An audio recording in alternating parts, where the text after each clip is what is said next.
Yaps. It's in the name. All right. I saw this and I was like, I know. My peeps would appreciate this video. The forgotten history of this extraordinary emperor, Ashoka. Ground shakes as thousands of Mauryan elephant riders thunder towards the coastal kingdom of Kalinga. It's 261 BCE. Emperor Ashoka already rules most of India and now moves on to crush Kalinga and seize their ports. The Kalingans stand ready to defend their home with swords, javelins, and war elephants of their own. Ashoka the Great. Yep. And don't realize how badly until it's too late. A trumpeting avalanche rolls towards them. Blades on tusks cut through bodies, while the rest are crushed underfoot. Those who survive run for the Daya River, but on the far bank, Mauryan cavalry is already closing in. Panic spreads and soldiers jump into the water, only to be met by arrows raining down from Mauryan archers. Sounds like the beginning of Vinland Saga, damn. The water turns red as the slaughter continues, leaving 100,000 dead and even more forcibly deported. Families are erased and villages destroyed. Yet this devastation doesn't fuel more war. Instead of violence, a different kind of power rises, built on knowledge and reason, spreading outwards in ripples that still reach us today. Monasteries and merchants. When the Kalinga War ends, the Mauryans control nearly all the land between the Himalayas and the ocean, home Isn't that just India? to roughly a third of the world's population at the time. The successful conquest of Emperor Ashoka pushes his rule to the eastern coast, but the triumph comes at a cost. Confronted with the scale of the suffering he caused, Ashoka is overwhelmed with guilt and sorrow. For months, So he went back and like saw all the destruction, the fire, the pillaging, and he's like, this is terrible. he's What have I done? desperate to repent. Yo, until he D-Money, you can encounters send it in Buddhism. Discord.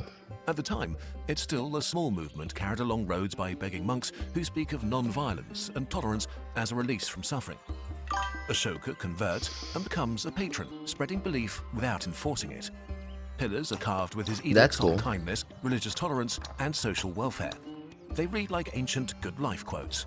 To do good is difficult. One who does good first does something hard to do. Ashoka practices what he preaches. He upgrades imperial roads, plants shade trees, and builds wells for travelers and cattle. These roads double as trade routes, linking inland markets to ports bound for Southeast Asia. Caravans carry vast amounts of Indian riches like ebony, sandalwood, cotton, and pepper. Buddhism also starts taking off, and monks crowdsource support to cut caves into cliffs for simple monasteries. They offer shelter to travelers and position themselves as guardians of the trade. This resonates with a rising merchant class which donates generously, gaining both protection and spiritual merit. The Buddhist monasteries grow bigger. Hopefully we Not learn just about that. spiritual centers, but engines of wealth. Monks manage land and run mines and mills. They lend money to farmers who invest in trading voyages. Basically, monasteries become the first banks of South Asia. It's a perfect system. Faith funding trade, trade carrying faith. The Mauryan Empire collapses a century after Ashoka, but the monasteries endure and merchants keep moving. They turn westwards, where a new superpower is stretching its limbs with a growing demand for Indian goods. Wasn't that about Ashoka? We'll take a quick break from ancient trade systems and focus on today's business. Thanks to our partner Adu for No, thank you. the golden age of trade. 6,000 kilometers west, Roman dominance has been rising through marching legions and territorial takeover. In 30 BCE, having conquered Cleopatra's Egypt, the empire grips the Red Sea ports. This opens a direct corridor to the Indian world, and ship traffic increases. Never mind. I was about to say, and the Hormuz Strait, but that's on the other side. It helps that the Indian peninsula sits No, it's right inside there. a massive wind machine. For half the year, the monsoon blows towards the Arabian Sea, and for the other half, it flips direction. This predictable rhythm lets Indian sailors ride the wind straight across the ocean That's and convenient. ride safely home months later. They build enormous and tough ships that can easily carry 1,000 people or a few hundred tons of cargo. Weren't the Indians the ones to really like perfect the thing of shipbuilding? I know the Romans used big ships and whatnot, but didn't they learn from the Indians? In Rome, Or Indian am I goods sell for up crazy to on 100 that? times their original price. If you're lucky, the profit from a single voyage can buy 2,000 acres of the best Egyptian farmland or pay 10,000 Roman soldiers for a year. In this trade, a successful merchant doesn't just get rich, they can rival the wealth of senators. Above all, the Indians bring pepper. It pours into the markets and rewires Roman taste itself. All right, hold on, at Alvin.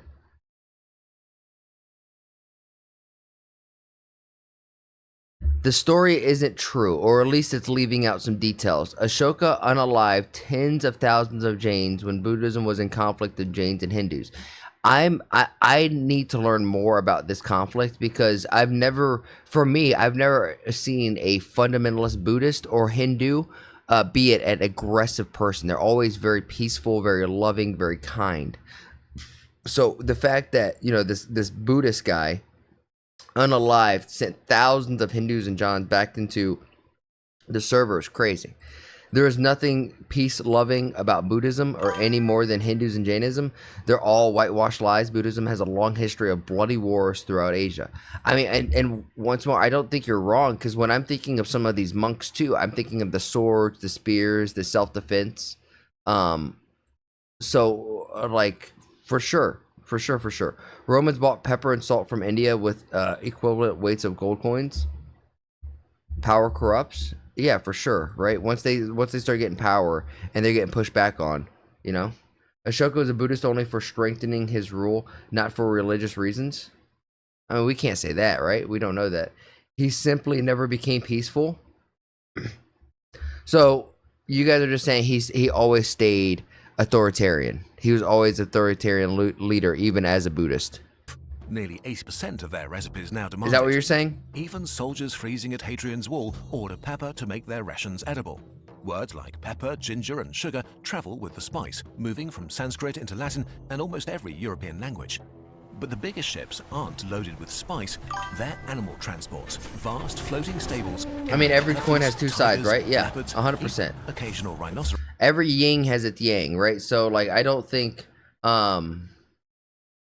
you know, when we hear throughout history with these people that become great human beings that are set upon pillars, and we're looking at all the good, you know, the light that shine down on them, well, that light has a shadow, and no one's talking about all of that was done to get into that spot. You know what I'm saying? All kept alive. How can you rule a large country with pacifism? It's the opposite of human nature. No, I agree. And your laws are as only strong as you can enforce them. Through an almost 2-month journey for Rome's gladiator games. Oh shit, okay. Indian imports into Egypt surge past 1.3 billion a year in today's dollars. And Roman tax collectors Even better. skim off over a quarter of that flow. Enough to finance a third of the empire's budget. Older accounts emphasized the overland Silk Road from China, but when historians re-examined maritime trade, the volumes of goods traveling along these routes told a different story. Goods do travel overland from China, but the Silk Road is slow, costly, and hard to control. Most Chinese goods reach Roman markets through Indian sea trade networks. All this makes India Rome's largest trading partner. For more than 300 years, the system works, until the Roman Empire starts to weaken. Commerce slows, fleets shrink, and ports fall silent one by one. Indian merchants redirect their massive ships towards Southeast Asia's rising kingdoms, and with them travel ideas that will reshape how humans understand the universe itself. Ground Zero. Trade fuels prosperity across the subcontinent. By the 4th century, most of it is ruled by the Gupta Empire. Wealth flows into art and science, fueling a boom in centers of learning. Among them rises Nalanda, the elite MIT of ancient India. 10,000 monks live and study there, crowned by a vast 9-story library known as the Sea of Jewels. India begins to build one of the richest I wish I could go back in time and just be a fly on the wall and see this. mathematical traditions on Earth. Scholars start writing 9 numerical symbols in a radically new way. A digit's position now defines its value. Around 628, the mathematician Brahmagupta takes on a revolutionary idea. Even for peace, you need undisputed power? Isn't that what anime teaches us? Suddenly, any number, no matter how big, can be expressed with just 10 symbols. They call the new number Shunya, the void. It draws directly from the Buddhist idea that emptiness is not absence, but something meaningful. By the 7th century, Buddhism is still tightly linked to scholars and new ideas, but has begun to fade from everyday life. The Gupta Empire backs Hinduism instead, which celebrates warrior kingship at a time of northern Hun invasions that leave many Buddhist monasteries in ruins. So Buddhist communities pack their manuscripts and flee, drawn by new patrons for Indian monastic knowledge. In China, Indian monks and scholars helped the first and only female emperor, Wu Zetian, to rise to power. Monasteries flourished throughout the empire, and Was Indian that culture in China? rose into fashion. For more than a decade, That Buddhism was in even China. becomes a state religion. South of China, across the Bay of Bengal, Buddhism Now is they absorbed claim into the local zero? culture. Stone temples rise, while religious texts and literature take shape after Sanskrit models. Across Southeast Asia, local traditions are blended with Indian culture, creating a vast and powerful Indosphere of influence. But the final expansion of Indian ideas turns west. From the 7th century, with the rise of Islam, Arab... How to you guys, because obviously I can't disprove or prove any of this. I'm just taking this, you know, at face value. How far, like, where is this wrong and where is this right? Persian merchants expanded the Indian Mostly Ocean where is routes, it right? linking South Asia and the Middle East by sea. Over the next century, these networks converge in Baghdad, the heart of the Abbasid Caliphate, and what travels there is not faith or culture, but something more practical. Gold? The journey of numbers. In the 8th century, a young Islamic world stands between Europe and India. From Baghdad, a family of administrators called the Barmakids helps run the caliphate. Their bloodline runs from Buddhist scholars who once led Central Asia's greatest monastery. And that legacy doesn't vanish, even embedded in a different culture. They established the House of Wisdom, designed to rival India's Nalanda. By commissioning translations and gathering manuscripts, the Barmakids fill libraries with Indian texts. First paper mills follow, enabling mass manuscript production. Over the next 2 centuries, Arab scholars He is right, translate, but he's copy, just and making carry it seem Indian like knowledge everyone west accepted Buddhism toward with the no far edge resistance. of the Arab world. When the manuscripts reach Spain, Heard. Europe is deep in the Middle Ages. The next centuries see Europe shaped by growing kingdoms, population growth, and a hunger for knowledge. But merchants still struggle through trade with clunky abacuses, and every multiplication is a slow-motion disaster with Roman numerals. Until now, Indian maths lives mostly in monasteries and early universities, but doesn't reach the street.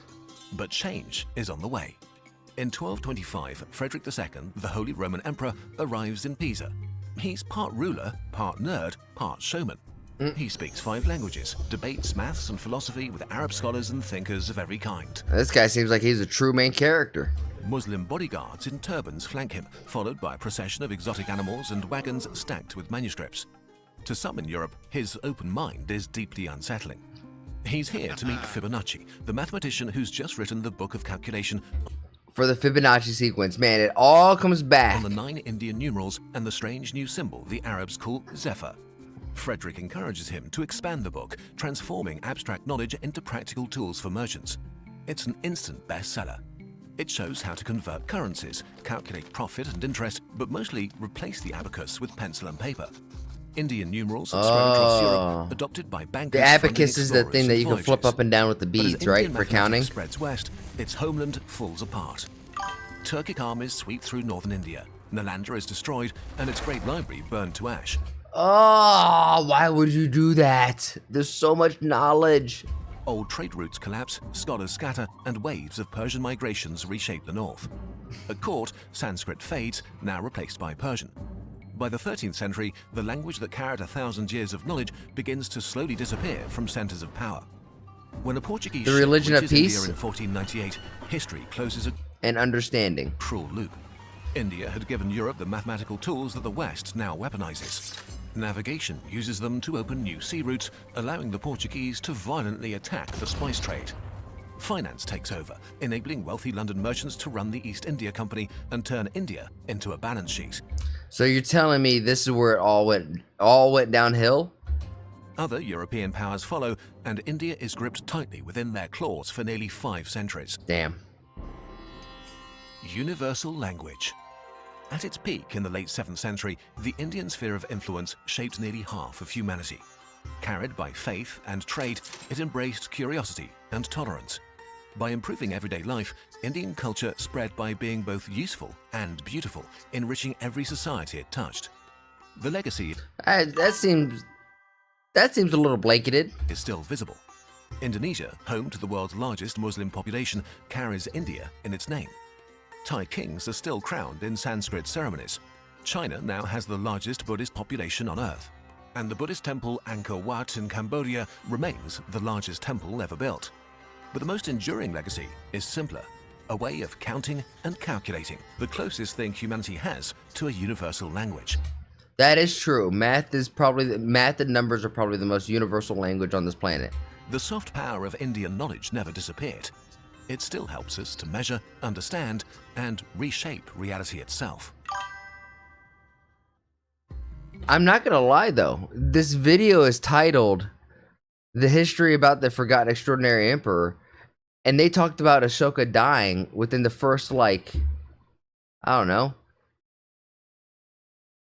2.5 minutes of the thing. I'm like, I wanted to know more about him. It really warms the heart to learn that India's glorious past, from European channel, India, China, Rome, Greece, Egyptian, Arabian, Persian, all together have been cradled humanizations besides many other human cultures. My man. What's up, Batman? India was great at astronomy back in the day. Seemingly so. It seems like they were on the precipice of a lot of different things.